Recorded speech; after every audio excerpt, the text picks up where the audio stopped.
सुरू करू आपण आजचा क्लास. याच्या पूर्वीच्या क्लासला आपण कुठपर्यंत आलो होतो? जातीतील असमानता किंवा विषमता या संदर्भात आपण चर्चा केली आणि काही मुद्द्यांची चर्चा केली आणि तो मुद्दा समाप्त केला. म्हणजे सगळे मुद्दे झाले होते ना ते.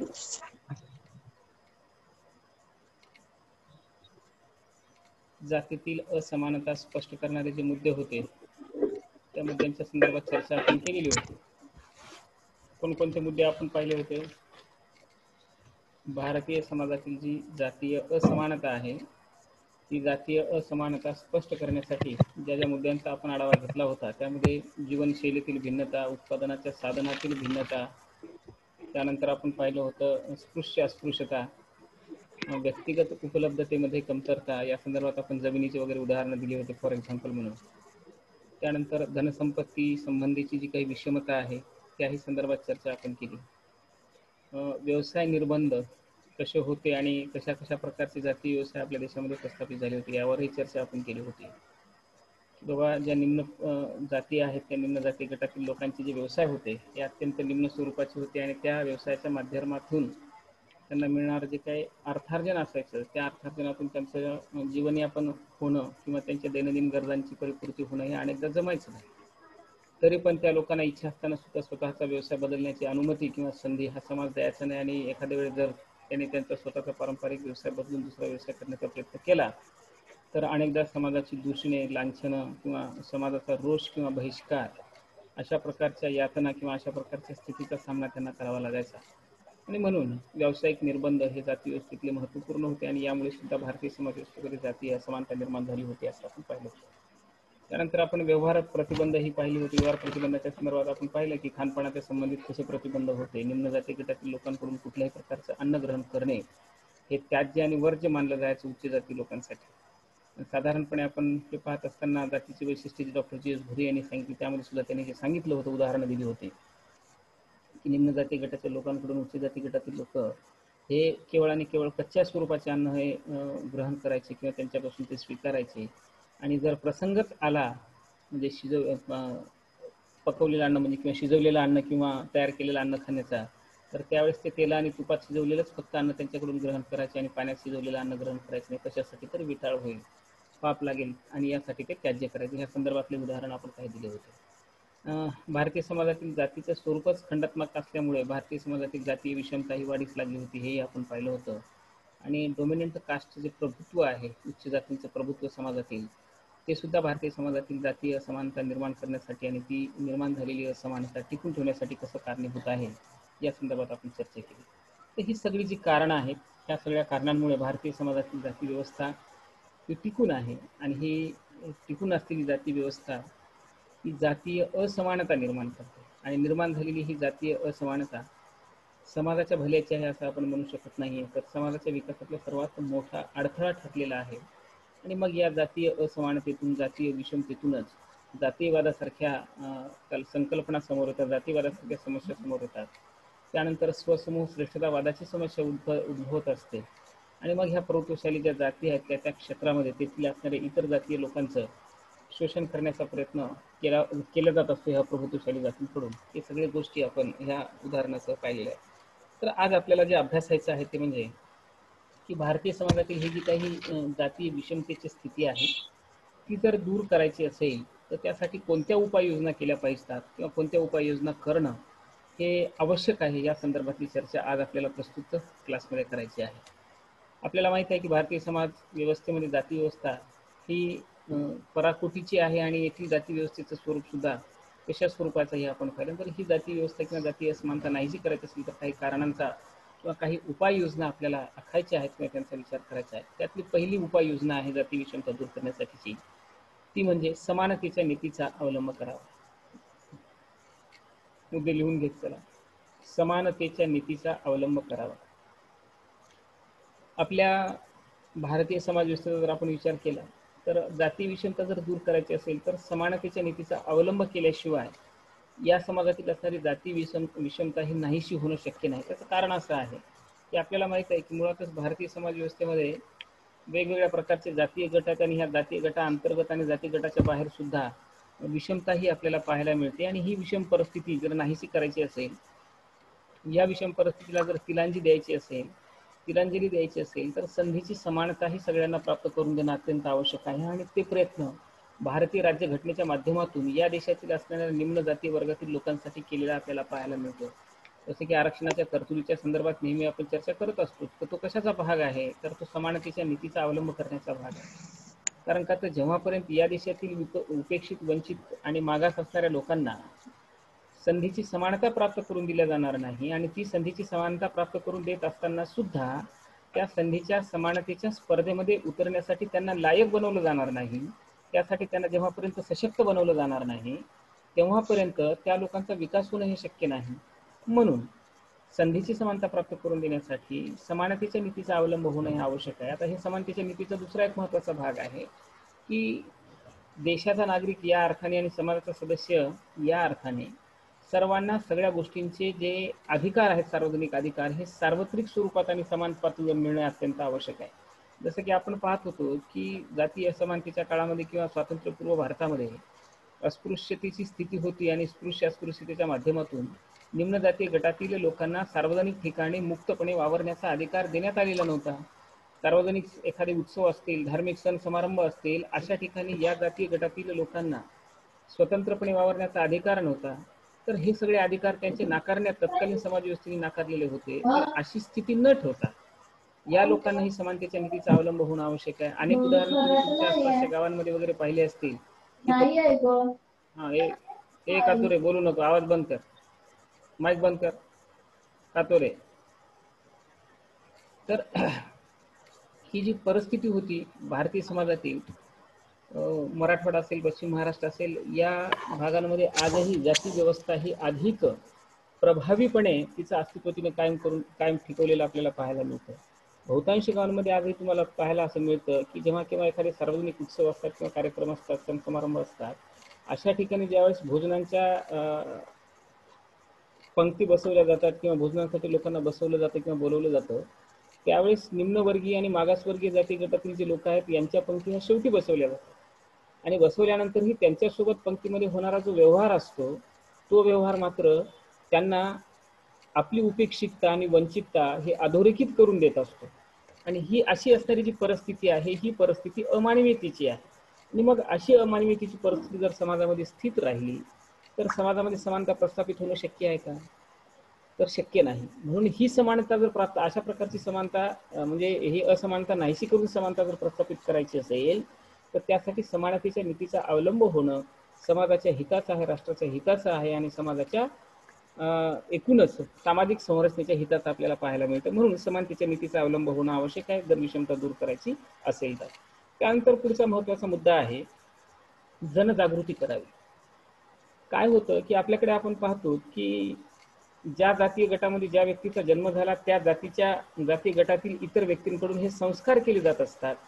उदाहरणार्थ उच्च जाती गटातील एखादा जर व्यक्ती असेल तर त्याच्यावर हे संस्कार केले जात असतात की आपला जातीय गट हा उच्च आहे, आपलं समाजातील स्थान हे श्रेष्ठत्वाचं आहे, आणि हे श्रेष्ठत्वाचं स्थान कोणामुळे अबाधित आहे किंवा आपण कसं अबाधित ठेवायचं, तर निम्न जाती गटांवर आपलं प्रभुत्व स्थापन करून ठेवायचं. अशा प्रकारचे संस्कार सामाजिकरणाच्या माध्यमातून जर कुटुंबातील किंवा इतर असणाऱ्या समाजातील सदस्यांवर जर व्हायला लागले, तर जाती व्यवस्था ही अधिक काळ टिकून राहण्याची शक्यता समाजामध्ये आपल्याला दिसून येते.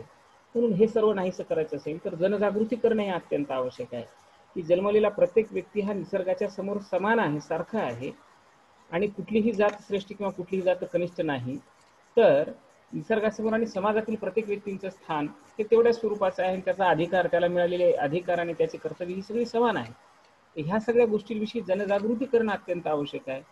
जातीयतेचं जे काही खूळ आहे लोकांच्या मनामध्ये बिंबवल्या गेलेलं, जातीयतेचे स्वसमूह श्रेष्ठतावादाची जी भावना आहे ही जर आपल्याला नाहीशी करायची असेल, तर त्यासाठी आपल्याला लोकांमध्ये जनजागृती करणं अत्यंत आवश्यक आहे की निसर्गासमोर सगळे सारखे आहेत. प्रत्येक व्यक्ती किंवा प्रत्येक समाजातील असणाऱ्या नागरिकांना मिळालेले अधिकार आणि हक्क हे सारखे स्वरूपाचे आहेत. त्यामुळे समाजातील प्रत्येक व्यक्तीने गुण्यागोविंदाने नांदलं पाहिजे, इतरांसोबत बंधुतेचा संबंध ठेवले पाहिजे, प्रेम एकमेकांमध्ये, जिव्हाळा, आपुलकी ही निर्माण झाली पाहिजे.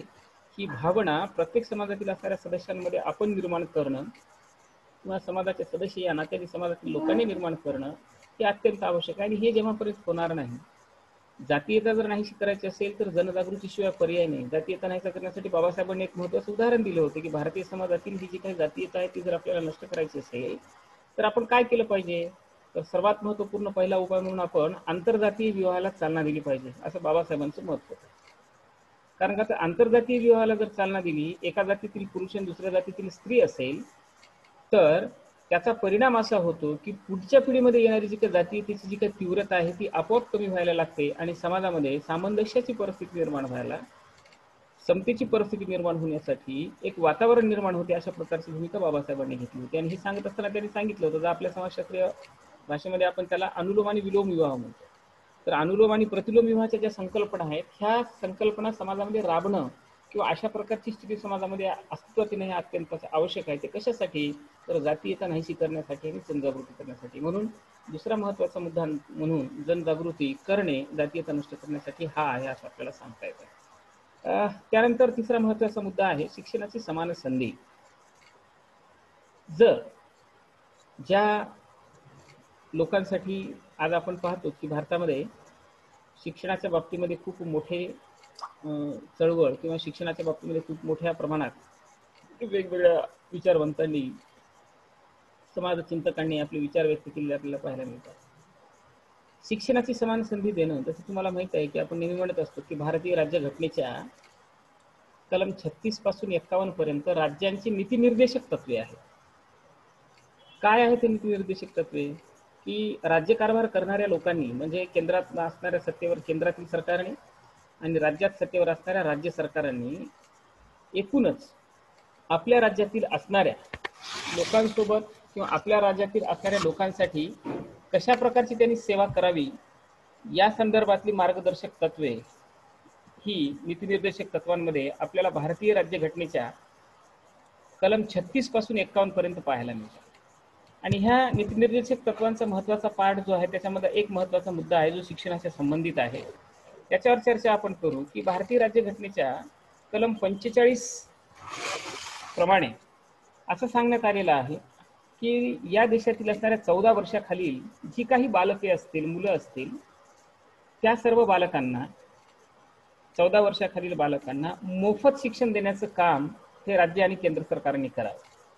आता राज्य आणि केंद्र सरकारने का करावं, मुळात शिक्षण हा विषय जो आहे समवर्ती सूचीतील विषय, राज्यशास्त्राच्या विद्यार्थ्यांना माहित असेल, हा कॉन्क्रीट लिस्ट मधला विषय असल्या कारणाने दोघांनाही ही भूमिका पार पाडावी राज्यांनी आणि केंद्राने. आणि 14 वर्षाखालील जी बालकं असतील यांना मोफत शिक्षण द्यावं ही 42व्या घटनादुरुस्तीनुसार 45 कलमामध्ये तरतूद करण्यात आली. परंतु त्याच्याही पुढे जाऊन कालांतराने 2009 मध्ये एक कायदा तयार झाला आणि त्या कायद्याला नाव दिलं RTE, right to education act.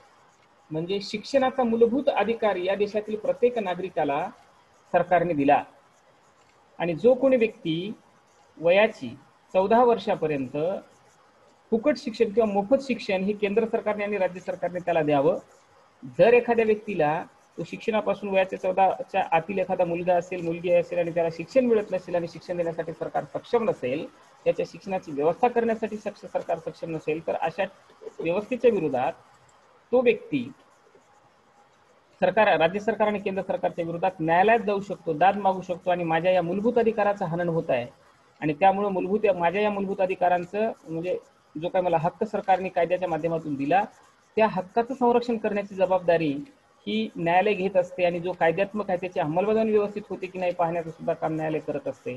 आणि म्हणून भारतीय राज्यघटनेच्या कलम 45A मध्ये जो तरतूद करण्यात आलेली आहे फक्त त्याच्यामध्ये नीतिनिर्देशक तत्व होतं. त्यावेळेस कंपल्शन नव्हतं राज्य सरकार आणि केंद्र सरकारांवर की मोफत आणि सक्तीचं शिक्षण दिलंच पाहिजे, एक अपेक्षा केली होती भारतीय राज्यघटनेमध्ये. पण 2009 मध्ये केंद्र सरकारने कायदा केला राईट टू एज्युकेशन ऍक्ट. या देशातील 14 वर्षाखालील कोणताही बालक हा शिक्षणापासून वंचित राहणार नाही आणि त्या संदर्भातला तो कायदा सगळा देशभर आता लागू झाला. आणि या कायद्याचा सर्वात मोठा परिणाम किंवा ह्या सगळ्या कायद्याची मागची पार्श्वभूमी काय होती की देशातील प्रत्येक व्यक्तीला शिक्षणाची समान संधी ही प्राप्त झाली पाहिजे, कोणीही शिक्षणापासून वंचित राहिला नाही पाहिजे. आणि शिक्षण हे कशासाठी आवश्यक आहे, तर व्यक्तींचा सर्वांगीण विकास करायचा असेल, व्यक्तीला या राष्ट्राचा या समाजाचा एक उचित नागरिक बनवायचा असेल तर त्यासाठी शिक्षण हे अत्यंत महत्त्वाचा घटक आहे. शिक्षणामुळे एक व्यक्तीला दृष्टी मिळते, शिक्षणामुळे व्यक्ती चिंतन करायला लागतो, शिक्षणामुळे व्यक्ती बुद्धिप्रमाण्यवादी बनायला लागतो, शिक्षणामुळे व्यक्तीची दृष्टी वैज्ञानिक बनायला लागते, शिक्षणामुळे व्यक्तीचा दृष्टिकोन हा मानवतावादी व्हायला लागतो. आणि हे सर्व करण्यासाठी शिक्षण अगोदर घेणं अत्यंत आवश्यक आहे. म्हणून ज्या कोण्या लोकांच्या मनामध्ये ही जातीयतेची कुळं आपल्याला पाहायला मिळतात, ती जर नाहीशी करायची असेल, जाती विषमता नाहीशी करायची असेल, तर शिक्षणाचा प्रचार प्रसार होणं हे अत्यंत आवश्यक आहे. शिक्षणाची समान संधी सर्वांना प्राप्त करून देणं आवश्यक आहे. म्हणून नेहमी बाबासाहेब म्हणायचे की शिक्षण हे वाघिणीचं दूध आहे आणि तो जो कोणी प्राशन करेल तो गुरगुरल्याशिवाय राहणार नाही. म्हणजे शिक्षणाने मग दृष्टी मिळते, शिक्षणामुळे एक स्वतःचा वैयक्तिकपणे समाजात स्वतः एक विचार करण्याची त्याला शक्ती प्राप्त होत असते. तो सारासारपणे सगळ्या गोष्टींचा विचार करायला लागतो. म्हणून शिक्षणाची समान संधी ही जातीयता नाहीशी करण्यासाठी महत्वाची ठरू शकते, जाती असमानता नाहीशी करण्यासाठी महत्वाची ठरू शकते. म्हणून समान शिक्षणाची संधी प्राप्त करून देणं जातीयता नाहीशी करण्यासाठी महत्वाचा उपाय होऊ शकतो असं आपल्याला म्हणता येतं. त्यानंतरचा महत्वाचा मुद्दा आहे कायद्यात्मक कार्यवाही. आता हा महत्वाचा मुद्दा आहे. आपल्याकडे आपण पाहतो की जातीयता नाहीशी व्हावी, नष्ट करावी यासाठी अनेक कायदे झाले, मागच्या कालखंडात अनेक कायदे झालेले आपण पाहतो. पण कायदे निर्माण होऊन सुद्धा समाजातील लोकांच्या मनामध्ये जी काही ही भावना निर्माण झालेली आहे ती नाहीशी होताना आपल्याला पाहायला मिळते का? अनेक जाती दंगली आजही समाजामध्ये उसळताना आपल्याला पाहायला मिळतात.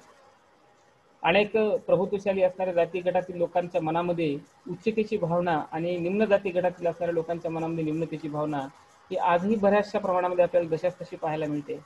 मग हे कशाचं द्योतक आहे, कशाचं प्रतीक आहे?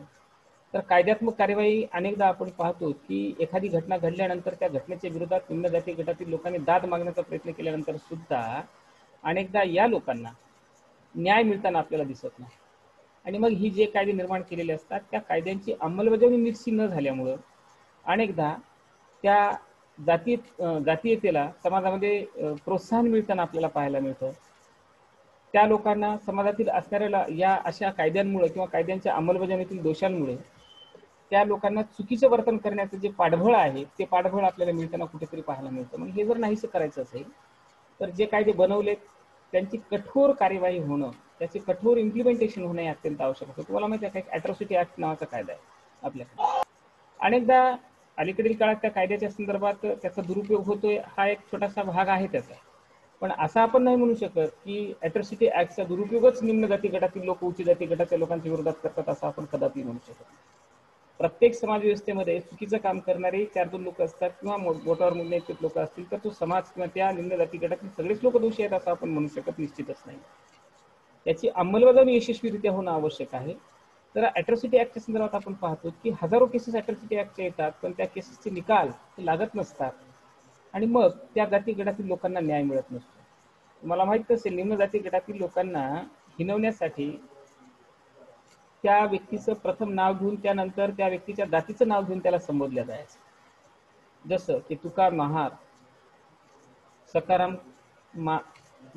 मांग, विठ्ठल चांभार अशा प्रकारची नावं घेऊन त्यांना हिनवलं जायचं आणि या निम्न जाती गटातील लोकांना संबोधलं जायचं.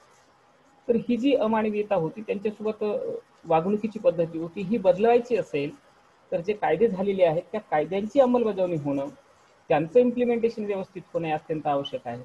आणि म्हणून कायद्यात्मक कार्यवाही ही तटस्थपणे होणं आवश्यक आहे. अनेकदा आपण पाहतो की न्यायव्यवस्थेच्या ज्या यंत्रणा आहेत त्या यंत्रणांमध्ये कुठेतरी दोष होतो किंवा त्या यंत्रणेतील असणारे ते इम्प्लिमेंटेशन करणारे लोक कुठेतरी विकले जातात आणि मग ती सगळी लांछनं, त्या सगळी दोष त्या व्यवस्थेला दिल्या जातात.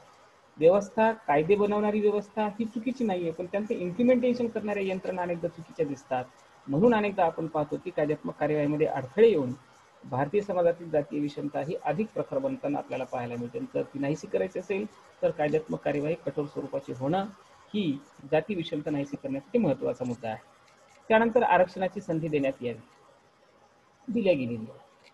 आज आपण पाहतो एक कालखंड होता की आरक्षणाच्या संदर्भात लोकांची मतं ही निम्न स्वरूपाची होती. आरक्षण घेणं हे निम्नतेचं प्रतीक मानलं जातं. आरक्षणाच्या बळावर आपला विकास आपण साधून घेणं हे निम्नतेचं मानलं जात होतं आणि आरक्षण घेणाऱ्यांना लोक हिनवत होते. पण आज तशी परिस्थिती आहे का? समाजातील प्रभुत्वशाली असणाऱ्या सगळ्या जाती गटातील लोकांना वाटतंय की आम्हालाही आरक्षण मिळालं पाहिजे. आम्ही आता मागास होत आहोत आणि आम्हाला हे आरक्षणाची गरज आहे किंवा संधी मिळाली. आता आरक्षणाची व्यवस्था ज्या दृष्टिकोनातून करण्यात आलेली होती की जे उपेक्षित आहेत, वंचित आहेत, मागास आहेत, समाजाच्या मुख्य प्रवाहापासून दूर आहे, ज्यांना आपल्याला समाजाच्या मुख्य प्रवाहात आणल्याशिवाय समाजाचा सकल विकास होणं शक्य नाहीये. जर आपल्याला अंत्योदय करायचं असेल, समाजाच्या अंत्यस्थ पातळीवर असणाऱ्या व्यक्तीला, त्या व्यक्तीचा, त्या समूहाचा जर आपल्याला विकास करायचा असेल, तर त्या व्यक्तीला प्रवाहात आणण्यासाठी आणि त्या समूहाला प्रवाहात आणण्यासाठी कुठल्या तरी संधी प्राप्त करून देणं आवश्यक आहे. त्यांना त्यांच्या सोयीसुविधा प्राप्त करून देणं आवश्यक आहे. तशा प्रकारच्या त्यांच्या गरजांची पूर्तता करून देणं आवश्यक आहे. ही उद्दिष्ट समोर ठेवून भारतीय समाज व्यवस्थेमध्ये शिक्षण आणि नोकरीमध्ये आरक्षणाची तरतूद ही आपल्याकडे करण्यात आली. आणि या आरक्षणाच्या तरतुदीच्या माध्यमातून अनेक समूहाचा विकास झालेला आपल्याला पाहायला मिळतो. त्याचेही काही दुष्परिणाम अलीकडील काळात आपल्याला पाहायला मिळतात की ज्या ज्या निम्न जातीय समूहांसाठी आरक्षणाच्या संधी उपलब्ध करून दिल्या, त्या निम्न जातीय गटातील काही मोजक्या जातींचा विकास होताना आरक्षणाच्या बाबतीमध्ये आपण पाहतो. आणि त्याच जातीय समूहातील अनेक जातीय समूह आजही आरक्षण 70 वर्षांपासून इम्प्लिमेंटेशन करून सुद्धा त्यांचा विकास झालेला आपल्याला पाहायला मिळत नाही. यामागची वेगवेगळी कारणं आहेत की ज्यांनी आरक्षणाचे फायदे घेतले, एका एका परिवारातील किंवा त्यांच्या कुटुंबातील अनेक लोक पुन्हा पुन्हा फायदे घेताना दिसतात. आणि जे उपेक्षित वंचित आज राहिलेले आहेत ते तसेच राहिलेले आपल्याला पाहायला मिळतात. तर कुठेतरी यात समानता यावी हा भाग वेगळा आणि तो चर्चेचा प्रश्न आहे आज आपला इथला. पण आरक्षणाच्या बाबतीमध्ये आपण पाहतो की जर आरक्षणाची संधी उपलब्ध करून दिली, समाजाच्या मुख्य प्रवाहात ही लोक जर यायला लागली, तर आपोआपच समाजामध्ये सामाजिक प्रतिष्ठा या लोकांना प्राप्त होईल, निम्न जाती गटातील लोकांना प्राप्त होईल. आणि याचा परिणाम म्हणून समाजातील जाती विषमता नाहीशी होऊन जातीय असमानता दूर करण्यासाठी आरक्षण हे फायदेमंद ठरल्या जाईल किंवा फायदेमंद होईल. आणि याचे परिणाम आज आपण पाहतो की समाजामध्ये निम्न जाती गटातील लोकांना या आरक्षणाच्या संधी आणि सुविधा प्राप्त करून दिल्यामुळं ते समाजाच्या प्रवाहात येताना आपल्याला दिसते. त्यांच्याकडे टॅलेंट होतं, त्यांच्याकडे पोटेन्शियल होतं, त्यांच्याकडे गुणवत्ता होती. आणि ह्या सगळ्याच्या आधारांवर त्यांनी आपल्या समाजातलं अस्तित्वही आज सिद्ध करून दाखवलेलं आपल्याला दिसतं. म्हणून ही जी काही आरक्षणाची संधी आहे ती जाती विषमता नाहीशी करायची असेल तर त्यासाठी त्या संध्या उपलब्ध करून देणं अत्यंत आवश्यक आहे. आणि म्हणून हा एक महत्त्वाचा मुद्दा आहे. त्यानंतर आहे महत्त्वाचा मुद्दा की आपण पाहिलेला आहे की निम्न जाती गटातील लोकांना वेगवेगळ्या प्रकारच्या सुविधा प्राप्त करून द्याव्यात. आणि यासाठी सरकारने प्रयत्न करणं आवश्यक आहे. आपण पाहतो की निम्न जाती गटातील लोकांना वेगवेगळ्या संधी आणि सुविधा प्राप्त करून देण्यासाठी सरकार प्रयत्न करते. याची अनेक उदाहरणं आपण पाहतो. निम्न जाती गटातील विद्यार्थी जर शिक्षण घेत असतील आणि त्यांच्याकडे शहरांमध्ये जाऊन शिक्षण घेण्यासाठी रूम्ससाठी पैसा नसेल किंवा त्यांना राहण्याची व्यवस्था नसेल तर त्यांच्यासाठी वसतिगृह बांधून दिले जातात. या निम्न जाती गटातील लोकांचं उत्पन्न विशिष्ट रकमेच्या खाली असेल तर अशा लोकांना दारिद्र्याच्या रेषेखाली गणलं जातं. त्याला बीपीएल म्हणतो आपण, बिलो पॉवर्टी लाईन म्हणतो. त्यानंतर या निम्न जाती गटातील लोक हे बीपीएल खाली असतील तर त्यांच्यासाठी घरकुलांच्या योजना आहेत, त्यांच्यासाठी शेतीशी संबंधित असणाऱ्या अनेक योजना आहेत. जे निम्न जाती गटातील असतील त्याच्यातही विशेष करून अनुसूचित जातीचे आणि अनुसूचित जमातीचे असतील किंवा इतर मागास प्रवर्गातील लोक असतील यांच्यासाठी सरकार खूप वेगवेगळ्या प्रकारच्या योजना आखत आहे, आणल्या गेलेल्या आहेत. अनेक योजना 50-50, 60-60 वर्षापासून आपल्याला चालू असलेल्या दिसतात किंवा त्यांची स्थिती आपण पाहतो. पण होतं काय की ज्या सुविधा दिल्या जात असतात त्या सुविधा अनेकदा त्यांच्यापर्यंत पोहोचविल्याच जात नाही. देशाचे तत्कालीन पंतप्रधान स्वर्गीय राजीव गांधी होते, त्यांनी त्यावेळेस सांगितलं होतं, स्टेटमेंट केलं होतं आणि ही खेदाने त्यांनी व्यक्त केलं होतं की केंद्र सरकार देशातील असणाऱ्या अंत्यस्थ व्यक्तीच्या उदयासाठी आणि त्याचा अंत्योदय करण्यासाठी, त्याच्या विकासासाठी 1 रुपया ज्यावेळेस पाठवतं आणि त्यावेळेस त्याच्याकडे जर प्रत्यक्षात 15 पैसे पोहोचत असतील आणि 85 पैसे इम्प्लिमेंटेशनची यंत्रणा ही जर भ्रष्टाचाराच्या रूपामध्ये जर ती घेत असेल किंवा त्याची विल्हेवाट लावल्या जात असेल तर या देशातील असणाऱ्या सामान्य जनतेचा विकास होणं शक्य नाही. आणि आजही आपण पाहतो की वेगवेगळ्या प्रकारच्या अनेक सोयी सुविधा आहेत. निम्न जाती गटातील लोकांना सरकारने जेवढ्या सुविधा दिल्या, मला नाही वाटत की जागतिक पातळीवर एवढ्या प्रकारच्या योजना त्या देशातील असणाऱ्या जनतेसाठी कुठेच तयार नसतात. पण आपल्याकडे योजना पुष्कळ आहेत, पण त्या योजनांच्या इम्प्लिमेंटेशनच्या ज्या यंत्रणा आहेत त्या करप्ट आहेत, त्या भ्रष्टाचारी आहेत. आणि म्हणून आपण पाहतो की या योजनांचं इम्प्लिमेंटेशन करणारी जी अधिकारी यंत्रणा आहे, नोकरशाहीची यंत्रणा आहे, जी भ्रष्टाचाराने बरबटलेली आहे, त्या योजनेतील दोषामुळे या निम्न जाती गटातील लोकांचा विकास होताना आपल्याला दिसत नाही. होतं काय, निम्न जाती गटातील लोकांना सुविधा दिल्यानं फायदा काय होतो की या लोकांना जर वेगवेगळ्या प्रकारच्या सोयीसुविधा दिल्या, जसं की अनेक आर्थिक महामंडळ सरकारने स्थापन केले. तुम्हाला माहिती आहे का, या देशातील किंवा या आपल्या भारताचं उदाहरण, महाराष्ट्राचं जर उदाहरण घेतलं तुम्हाला, तर इथे 1994 मध्ये महाराष्ट्रामध्ये राज्यपालांना काही अधिकार देण्यात आलेले आहेत. त्याला वैधानिक महामंडळांच्या विकासाची, वैधानिक महामंडळ स्थापन करण्याची संधी आणि स्थापन करण्याचा अधिकार हा गव्हर्नरला दिलेला आहे. आणि महाराष्ट्रामध्ये सुद्धा वैधानिक विकास महामंडळ स्थापन झालेले आहे. जो जो भाग मागास आहे अशा भागातील लोकांसाठी वैधानिक विकास महामंडळांची स्थापना करणे.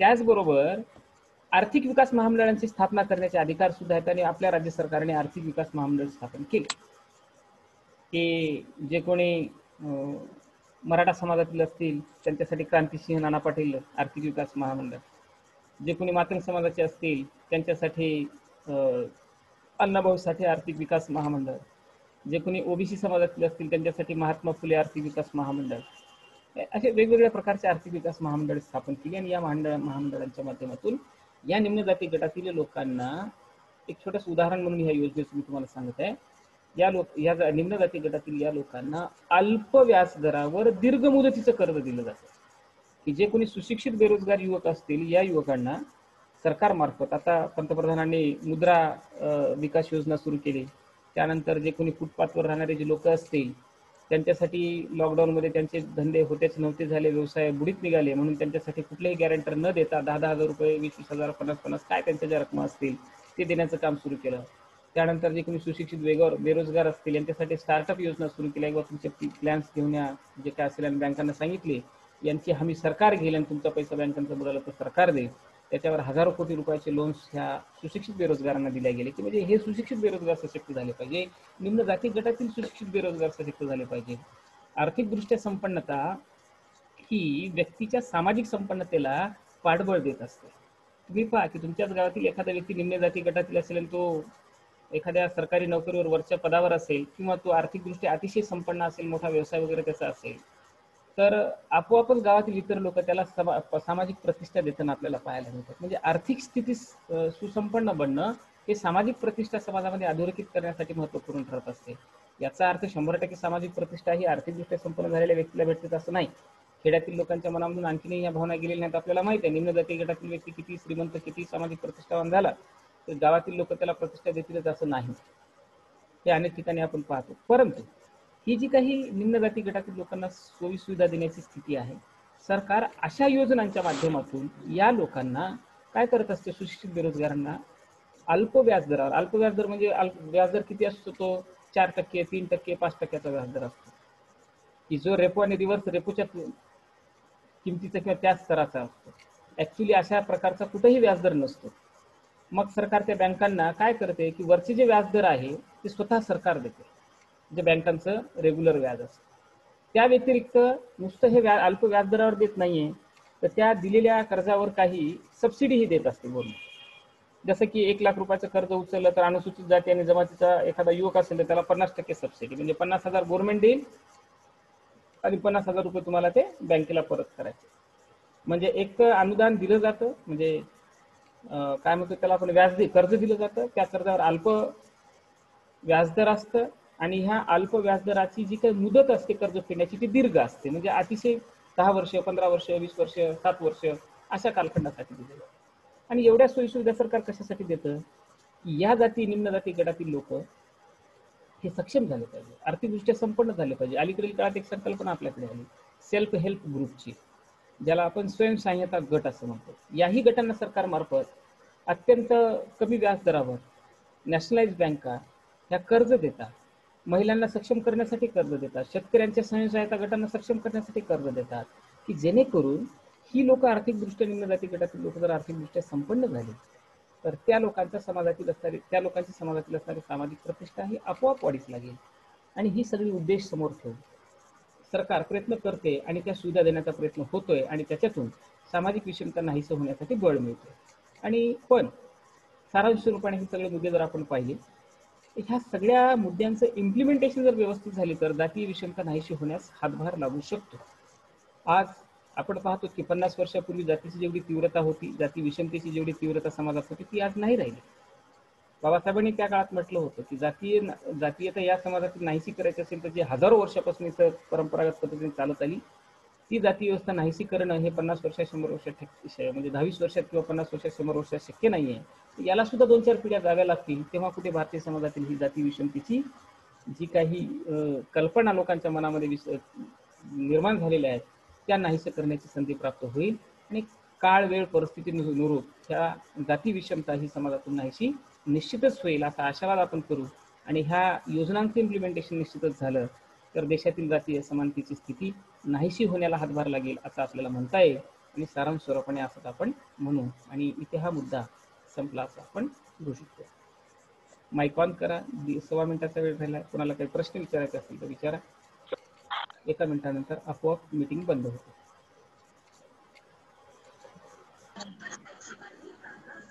8 मार्चला आपली एक्झाम होणार.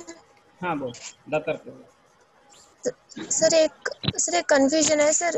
हे जी व्याख्या आहे समाजातील व्यक्तींनी काही समाजातील लोकांना श्रेष्ठ समजणे व काही लोकांना कनिष्ठ समजणे, सर हे सामाजिक विषमता आहे की सामाजिक जाती असमानता आहे? सामाजिक विषमता. सामाजिक विषमता. काय सर? काय म्हटले तुम्हाला सांग? सर ही जी व्याख्या आहे मी अर्धवटच लिहिली सर, की समाजातील व्यक्तींनी काही समाजातील लोकांना श्रेष्ठ समजणे व काही लोकांना कनिष्ठ समजणे म्हणजे सर सामाजिक जाती विषमता. विषमता वे जाती की विषमता. जाती जातीय विषमता. विषमता? हां हां ठीक आहे सर. ठीक आहे. थांबू आपण. काही प्रश्न असतील तर मला नंतर विचारा. निखाडे काय आहे का प्रश्न? चौधरी लेट जॉईन झाली होती सर, तर थोडंसं समजलं नाही. कोणतं?